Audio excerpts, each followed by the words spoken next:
ይሄ ልጅ ከመጠን በላይ ትኩረት ይፈልጋል። ለእውቅና ያላደረገው ነገር የለም። ስሙ ሲክሳይ ኤክስ 99 በመባል ይጠራል። እኔ ለአጠራር እንዲመቸኝ ኤክስ እለዋለሁ። ኤክስ ዕድሜው 21 ነው። በአሜሪካ ኒውዮርክ የሚኖር ዘፋኝ ራፐር ነው። አንድ ቀን ላይ ኤክስ ሀሳብ ይመጣለታል። በሀሳቡ የሙዚቃ ክሊፕ ላይ ትክክለኛ የሰፈር ዱርዬዎችን እና ወንበዴዎችን ብጠቀም በሙዚቃው በቀላሉ እታወቃለሁ፣ ብዙ እይታን ያለ ድካም አገኛለሁ አለ። እናም የሙዚቃ ክሊፑን ከዱርዬዎቹ ጋር ይሰራዋል። ስማቸውንም ናይን ትራይ የዱርዬ ደሞች ብሎ ይሰይመዋል። ከዛ ሙዚቃውን በዩቲዩብ ላይ ሲጭነው ከመቅጽበት ቪዲዮ ብዙ እይታን ያገኛል። ለዓመታት ሲመኘው የነበረው እውቅና በአንዴ አገኘው። በተጨማሪም ብዙ ገንዘብ ሊሰራበት አስቻለው። በጥሩ ሁኔታ ሀሳቡ በተግባር ስለሰራለት ከመጠን በላይ በራሱ ተደሰተ። እንደገና ሀሳቡን እደግመዋለሁ ብሎ ድጋሚ ከዱርዬዎቹ ጋር ሌላ ሙዚቃ ቪዲዮ ሰርቶ ይለቃል። አሁንም ሀሳቡ ሰራ፣ ብዙ እይታን አስገኘለት። በቃ የሚሰራ ፎርሙላ አገኘ። ከዱርዬዎቹ ጋር ሲጨፍር ቪዲዮ ይለቃል፣ ብዙ እይታን ከየዓለሙ ያገኛል። እናም በመቀጠል እሱም ለሁሉም ሰው የሰፈር ዱርዬ መሆኑን ለማስመስከር ፈለገ። ዱርዬ ነኝ፣ ማንም ዱርዬነቴን መፈተን ይችላል እያለ ልክ ዱርዬዎቹ በገንዘብ እንደሚጫወቱት ገንዘብ እየበተነ ለሁሉም ማሳየት ጀመረ። በየሄደበት በእጁ በርካታ ሚሊዮን ገንዘቦችን እየያዘ በመጓዝ ይሄ $500,000 ነው፣ ጥርሴ ላይ ያለውን ዳይመንድ ተመልከቱ እያለ በጉራ አበደ። እናም ነገራቶች በጥሩ መንገድ ይሄዱለት ጀመር። ሆኖም ግን ኤክስ በጣም ችግር አለበት። ዱርዬ ነኝ በማለት ለሁሉም በመናገር ብቻ አልቆመም። በአንዳንድ አጋጣሚዎች ዱርዬዎቹን መቀላቀል እንዳለበት ወሰነ። ካለበለዚያ ሰዎች በቪዲዮ ብቻ በጎዳና ላይ ያደገ የመንደር ዱርዬ ነው ብለው እንደማያምኑ አረጋገጠ። እናም ከዱርዬዎቹ ጋር አብሮ መዋል ይጀምራል። ተደራጅተው በሚሰሩበት ወንጀሎች ያግዛቸው ጀመር። የተከለከሉ ድራጎችን መሸጥ፣ በተቀናቃኝ ዱርዬዎች ላይ መተኮስ፣ መስረቅ የዘወትር ስራው ያደርገዋል። ምንም እንኳ በእውቅናውና በሙዚቃ ስራዎቹ በርካታ ገንዘብ ቢያገኝም ነገር ግን በመንደሮች እየተንቀሳቀሰ ወንጀሎችንና ስርቆቶችን መፈጸም ያረካው ጀመር። እናም አንድ ቀን ላይ በ2018 ከአንድ ህንፃ የሚወጡ ሴትና ወንዶችን ለመዝረፍ እቅድ ያወጣል። ኤክስ እና ዱርዬዎቹ ጥንዶቹን ሲመለከቱ እርስ በርሳቸው በመተያየት እንሂድና እንዝረፋቸው ይባባላሉ።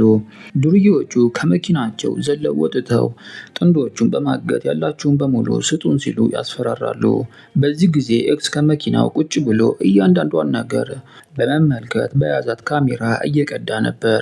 ከዚህ በኋላ ኤክስ ሌላ እውቅናና ትኩረትን ስለፈለገ የካሜራ ምስሉን ዱርዬዎቹ ሲዘርፉ ያለበትን በማህበራዊ ሚዲያ ላይ ይጭነዋል።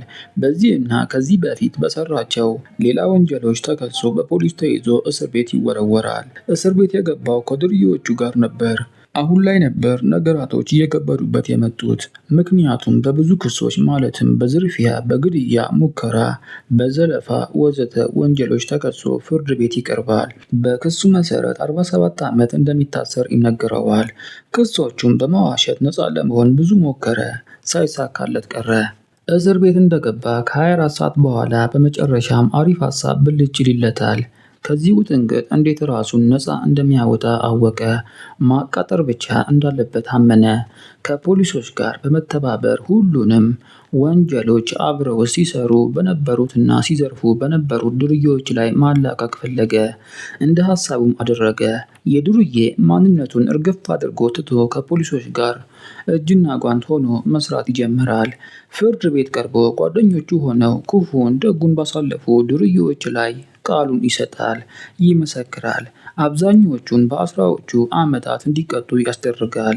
በማቃጠሩና በመተባበሩ ኤክስ ለ2 ዓመት ብቻ ታስሮ እንዲወጣ ይበየንለታል። እንደዛም ሆኖ ኮሮና በመከሰቱ ከ2 ዓመት በፊት ከእስር ቤት ነፃ ይወጣል። ይለቀቃል። እናም ታዲያ ወዲያውኑ ወደ ለመደው ህይወቱ ይመለሳል። በማህበራዊ ሚዲያ እንደ በፊቱ ሙዚቃ እየለቀቀ የሚወደውን ትኩረት እያገኘ መኖር ይጀምራል። ምንም እንኳ ኤክስ ስራውን በስኬት ቢጀምርም ነገር ግን በማቃጠሩ ምክንያት ሰዎች አይጥ እያሉ መስደብ የዘወትር ስራቸው ያደርጉበታል። ኤክስ ይህን አልወደደውም። በ2020 በአንድ ምሽት ላይ በሚያሚ ጭፈራ ቤት ላይ ዘና እያለ አንድ ተራ ግለሰብ አይጥ እያለ ሲጠራው ይሰማል። በጣም ተናዶ ከቁጥጥር ውጪ ይወጣል። ፊት ለፊቱ የነበረውን ጠርሙስ አንስቶ በቻለው መጠን በኃይል ይወረውራል። ነገር ግን ሰውየውን በመምታት ፋንታ አልፎት ጠርሙሱ ስትጨፍር የነበረች ሴትን ግንባሯን ይመታል። እሷም ጊዜ ሳታጠፋ ትከሰውና የካሳ $10 ሚሊዮን ታስከፍለዋለች። የልጁ ችግር እዚህ ጋር አያበቃም። ካስታወሳችሁ ሴትና ወንድ ሆነው እየተጓዙ እሱና ግብረ አበሮቹ ዱርዬዎች የዘረፏቸው ጥንዶች እነሱም ይከሱታል። በ2022 ኤክስ ለዳኛው በልመና ለእነዚህ ጥንዶች የምከፍለው ገንዘብ የለኝም፣ አሁን ላይ ድህነት እያንገላታው እንደሆነ ይናገራል። ነገር ግን በዚህ ሁሉ ጊዜ በማህበራዊ ሚዲያ ገንዘብ እንዳለው እየተናገረ ዶላር ሲበትን ያሳይ ነበር። ባለ $1.5 ሚሊዮን እና ባለ $1 ሚሊዮን ቤት ባለቤት እንደሆነ በማሳየት ጉራውን ሲነፋ ይታያል። በአንድ ሚዲያ ሳይቀር ስለ ጉዳዩ ይጠየቃል። አዘጋጁ ደውሎለት ለዳኛ ድሃ እንደሆንክ ስትናገር ሰምቻለሁ፣ ነገር ግን ስራው ሁሉ ገንዘብ መበተን ነው፣ አልተዋጠልኝም ሲለው ኤክስ ገንዘቡ የውሸት ነው ብሎ ምሎ ያልፋል። ለትኩረት ብቻ ሲል የሰራው ድራማ እንደሆነ ይገልጻል። አሁን ላይ የሙዚቃ እውቅናው መጎዳት ይጀምራል። ከግራም ከቀኝም መከሰስ ይጀምራል። በአቃጣሪነቱ ምክንያት ብቻ ከዚህ በፊት ያገኛቸው የነበሩ ገንዘቦች ቀስ በቀስ መቋረጥ ይጀምራሉ። ማን ይመነው? በችግር እየተጠበሰ እያለ ስቲቭ የሚባል ጓደኛ ያገኛል። ስቲቭ ታዋቂ ዩቲዩበር እና ስትሪመር ነው። ጓደኛውን ለመርዳት ቆርጦ በመነሳት የተወሰነ ገንዘቦችን እንዲያገኝ ማሰብ ይጀምራል። እናም ራምብል በተባለ ማህበራዊ ሚዲያ ላይ ውል እንዲፈጽም ኃላፊዎችን አሳምኖለት ያሳካለታል። በውሉ መሰረትም ኤክስ በሳምንት አንዴ በድረገጹ ጌም እየተጫወተ ቀጥታ ማስተላለፍ ሲሆን በዚህም መሰረት ቅድመ ክፍያ $2 ሚሊዮን ይከፈለዋል። በጣም ጥሩ እድል ነበር ያገኘው። ኤክስ ፊርማውን አኑሮ ስራውን መስራት ይጀምራል። ነገር ግን ኤክስ ውሉን ማክበር ይሳነዋል።